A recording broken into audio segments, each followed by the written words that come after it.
காலை நேர சிந்தனை. மன திருப்தி. ஒரு கோவிலில் கல் தச்சர்களின் முயற்சியால் சிற்பங்கள், சிலைகள், விக்கிரகங்கள் வடிவமைக்கப்பட்டு கொண்டிருந்தன. ஒரு கல் தச்சர் ஒரு சிலையை உருவாக்கி கொண்டு இருந்தார். அவரின் அருகில் ஒரே மாதிரியான 2 சிலைகள் இருந்தன. எந்த ஒரு வித்தியாசமும் இல்லாமல் ஒரே மாதிரியாக இருந்தன.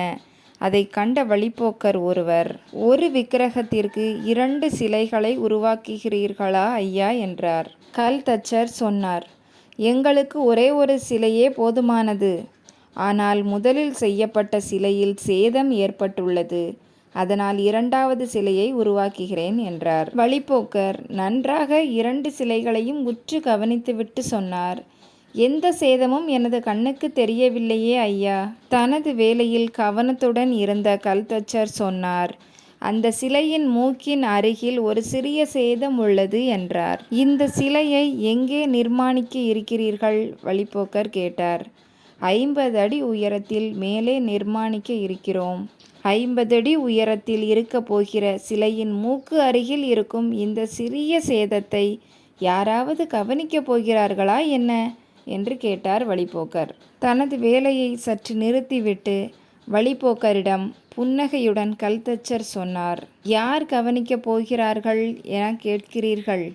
ஐயா, வேறு யாருக்கும் அந்த சேதம் தெரிவதை பற்றி எனக்கு கவலையில்லை. எனது கடமையில் இப்படி ஒரு சேதத்தை நான் உருவாக்கியதை அடுத்தவரிடம் மறைப்பது எனக்கு பிடிக்கவில்லை.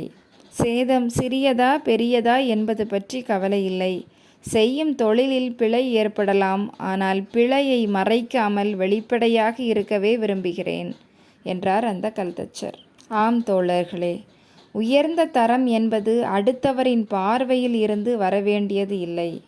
அது தனக்குள்ளேயே இருந்து வரவேண்டும். அடுத்தவருக்காக வேலை செய்வதில் கிடைக்கும் இன்பத்தை விட தன் மன திருப்திக்காக வேலை செய்வதில் கிடைக்கும் மகிழ்ச்சிதான் அதிகம். முகமலர்ச்சியோடும் நம்பிக்கையுடனும் எழுந்து புதிய நாளை துவங்க இறைவன் அருள் புரியட்டும். நல்லதே நினைப்போம், நல்லதே நடக்கும். நல்ல எண்ணங்களுடன் இன்றைய நாளை தொடங்குவோம். இந்த நாள் இனிய நாளாகட்டும். வாழ்க வளமுடன். நன்றி.